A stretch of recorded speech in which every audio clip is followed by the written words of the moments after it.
Hi friends, బ్రహ్మాండంలో కేవలం ఒక చిన్న బిందువుగా ఉన్న ప్రాంతంలోనే జీవం ఉంది. ఆ కాస్త పరిమాణంలో ఉన్న తెలివైన మనిషి పూర్తి సోలార్ సిస్టమ్ యొక్క చరిత్రను తెలుసుకోవాలని ప్రయత్నం చేస్తున్నాడు. మనం చంద్రుడి మీద కూడా అడుగు వేశాం. ఇప్పుడు ఈ వీడియోలో మీరు చూస్తున్న ఈ చిత్రం భూమి ఎలా ఉంటుందో చంద్రుడి నుంచి తీసిన చిత్రం. ఈ బ్రహ్మాండంలో ఇది కూడా ఒక భాగమే కదా.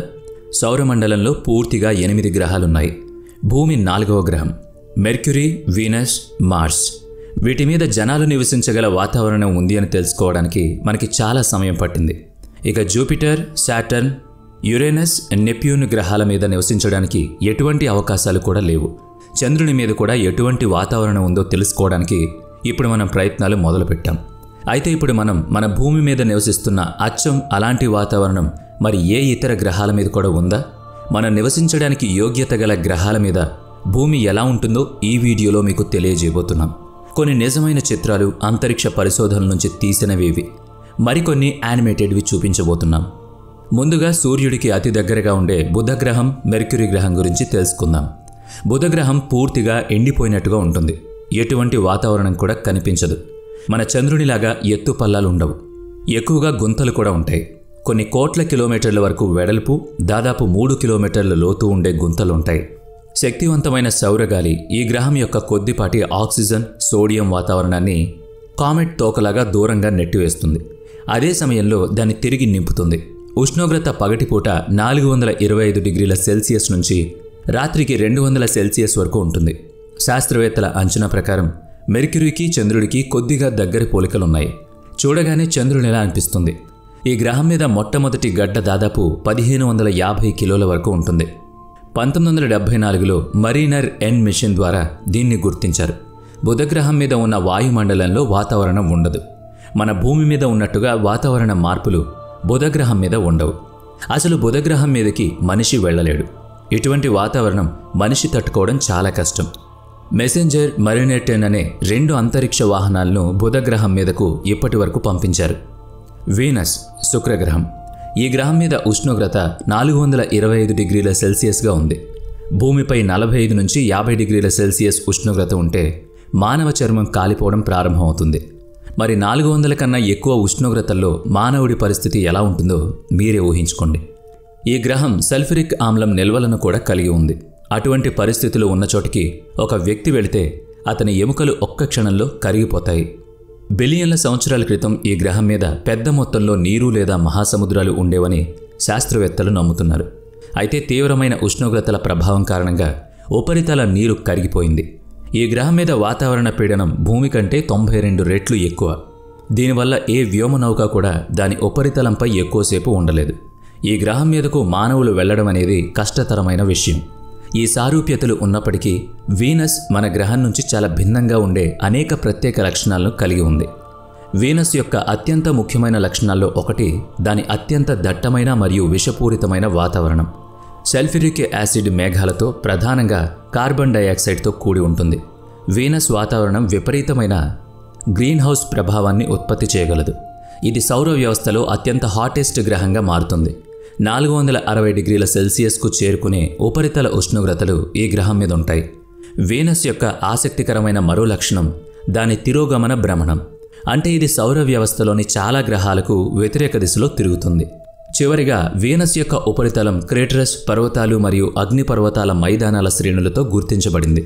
శుక్రకణంపై ఉన్న చాలా క్రేటర్స్ ఉల్క ప్రభావాల ఫలితంగా ఉన్నాయి. కోత మరియు ప్లేట్ టెక్టోనిక్స్ కారణంగా నిరంతరం మారుతున్న ఉపరితలాన్ని కలిగి ఉన్న భూమి వలె కాకుండా శుక్రుని ఉపరితలం బిలియన్ల సంవత్సరాలుగా సాపేక్షంగా మారలేదు. శుక్రుడిపై ఉన్న పర్వతాలు ఎక్కువగా అగ్నిపర్వతాలు మరియు వాటిలో కొన్ని చాలా ఎత్తుగా ఉంటాయి. వీనస్పై ఎత్తైన పర్వతం మౌంట్ మ్యాక్స్వెల్. దీని ఎత్తు 11 కిలోమీటర్లు. వీనస్పై లావా మైదానాలు అని పిలువబడే అగ్నిపర్వత మైదానాల శ్రేణి కూడా ఉంది. ఈ మైదానాలు భారీ అగ్నిపర్వత విస్ఫోటనాల ద్వారా ఏర్పడ్డాయి. ఇవి వీనస్ ఉపరితలం యొక్క పెద్ద ప్రాంతాలను లావాతో కప్పాయి. భూమి మీద వాతావరణాన్ని మనం ప్రతిరోజు చూస్తూనే ఉన్నాం. అందుకే భూమి కాకుండా చంద్రుడి దగ్గరకు వెళ్ళి చూద్దాం. భూమి నుంచి చంద్రుడు 3,83,403 కిలోమీటర్ల దూరంలో ఉన్నాడు. చంద్రుడు క్రెస్ట్, మాంటిల్ మరియు కోర్ కలిగి ఉంటాడు. దాని లోపల భాగంలో లోతుగా చంద్రుడు ఒక ఘనమైన ఇనుప కోర్ కలిగి దాని చుట్టూ మృదువైన, కొంతవరకు కరిగిన ద్రవ ఐరన్ ఔటర్ కోర్ ఉంటుంది. చంద్రుని లోపలి భాగం దాదాపుగా 620 మైళ్ళు మందంగా ఉండే లిథోస్ఫియర్తో రూపొందించబడింది. అయితే కాలక్రమేణా శిలాద్రావం చల్లబడి మరియు ఘనీభవించింది. మార్స్ మంగళగ్రహం. అంగారకుడిగా పిలువబడే మార్స్ ఉపరితలం రాతితో ఉంటుంది. ఇది లోయలు, అగ్నిపర్వతాలు, పొడి సరస్సు పలకలు మరియు ఆక్సిడైజ్డ్ ఇనుముతో కూడిన ఎర్రటి దుమ్ముతో కప్పబడి ఉంటుంది. మార్స్ అంతటా కార్టర్లు కనిపిస్తాయి. దీని రంగు కారణంగా అరుణగ్రహం అని కూడా దీన్ని పిలుస్తారు. ఈ గ్రహం సూర్యుడి నుంచి 14,10,00,000 మైళ్ళ దూరంలో ఉంది. ఇది సూర్యుడి చుట్టూ తిరగడానికి 687 రోజుల సమయం పడుతుంది. ఆ గ్రహం తన చుట్టూ తాను తిరగడానికి 14 గంటల 30 నిమిషాల సమయం పడుతుంది. ఈ గ్రహంలో ఎర్రరాళ్లు ఉండడం వలన ఎర్రగా ఉంటుంది. ఈ గ్రహాన్ని చూడగానే భూమిపై మంచుగడ్డలు, ఎడారి, పర్వతాలు, మైదానాలు ఉన్నట్టుగా అనిపిస్తుంది. ఈ గ్రహంపై ఎక్కువ మోతాదులో ఇనుము ఉంటుంది. ఇక్కడ దొరికిన రాళ్లల్లో, ధూళిలో కూడా ఇనుము అధికంగా ఉండడం గమనించారు. ఇనుము ఆక్సీకరణం చెందడం వల్ల ఈ గ్రహం ఎరుపు రంగులో కనబడుతుంది. దీన్ని హిమటైజే ఐరన్ అంటారు. చాలా పురాతనమైన ఉపరితలంలా అనిపిస్తుంది. నీటి గుంతలతో నిండి ఉంటుంది. మార్స్ ఉపరితలంపై నేల పగుళ్లు, పొడి, తడి, ఋతువుల చక్రాలు చోటు చేసుకున్నట్లు చూపుతున్నాయి. ఆకస్మిక వరదల కారణంగా నేలలో పగుళ్లు ఏర్పడొచ్చు. 2011లో ప్రయోగించిన క్యూరియాసిటీ రోవర్ మార్స్పై గేల్ క్రేటర్ను అన్వేషిస్తోంది. గేల్ క్రేటర్ మార్స్పై సరస్సు ఉన్న ప్రదేశం అని నమ్ముతారు. క్రేటర్ మధ్యలో దాదాపు 6 కిలోమీటర్ల ఎత్తులో భారీ అల్యూమినియం కొండ ఉంది. బిలియన్ల సంవత్సరాల క్రితం మార్స్పై నదులు ఇంకా విశాలమైన సరస్సులు ఉండేవి. శాస్త్రవేత్తలు ఈ నీటి వనరుల సంకేతాలను కనుగొన్నారు. కానీ అవి ఏ వాతావరణానికి చెందినవో ఖచ్చితంగా తెలియదు. 2021లో క్యూరియాసిటీ రోవర్ తీసిన ఫోటో అవక్షేప పర్వతంలోని పొడిమట్టిలో ఉన్న ఉప్పు నిక్షేపాలను వెల్లడించింది. గతంలో మార్స్పై తేమ వాతావరణం ఉండి జీవం ఏర్పడుతుంది, అనువైన పరిస్థితులు ఉండేవని శాస్త్రవేత్తలు సూచిస్తున్నారు. పొడి ఇంకా శీతల కాలాలు అక్కడ జీవనానికి అవసరమైన సేంద్రియ అణువులను సృష్టించి దానికి దారి తీసుండొచ్చని, సూర్యుడి నుంచి చాలా దూరంగా ఉండడం వలన ఉష్ణోగ్రత దాదాపుగా 50 డిగ్రీల సెంటీగ్రేడ్ ఉంటుందంటున్నారు. ఒక్కోసారి 130 డిగ్రీల వరకు కూడా ఉండే అవకాశం ఉంటుంది. ఇక పగటిపూట 30 డిగ్రీల సెల్సియస్ ఉష్ణోగ్రత ఉంటుంది. జూపిటర్ మేఘమండలం కన్నా కిందికి బాగా లోతుగా చొచ్చుకుపోతే ఇక్కడ భూమి ఉపరితలం మీద ఉండే వాతావరణం పీడనం కన్నా 3 మిలియన్ల రెట్లు అధిక పీడనం ఉంటుంది. ఇక్కడ నల్లని అల్లకల్లోలమైన లోహ హైడ్రోజన్ సముద్రం తప్ప ఇక ఏమీ ఉండదు. కానీ ఇందులో ఇనుము, రాయి కలగలిసిన కఠిన కేంద్రాలు కూడా ఉంటాయి. సాటర్న్ శని గ్రహం. శని సూర్యుని నుంచి 6వ గ్రహం మరియు మన సౌర వ్యవస్థలో 2వ అతిపెద్ద గ్రహం.